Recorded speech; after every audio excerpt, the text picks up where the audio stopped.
Maswerteng tanghali po mga ka-STL. Narito na pong resulta ng STL Pangasinan. Para sa araw na to, first draw November 3, 2024. Araw ng linggo, naway ang mga natayan nyo pong mga numero kanina ay manalo nawa ngayong tanghaling ito, 12 PM. Kaya kunin nyo na po ang inyong mga tickets. Narito na po ang resulta. Para po sa STL Pangasinan, first draw result, 12 PM ang mga numerong nanalo, 40 at 40 in exact order sa lahat po ng tumaya kanina para sa first draw ng 40 at 40. Congrats po sa inyo, panalo po kayo.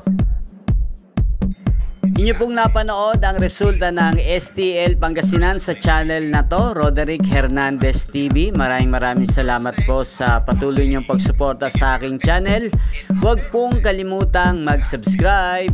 Thank you for watching.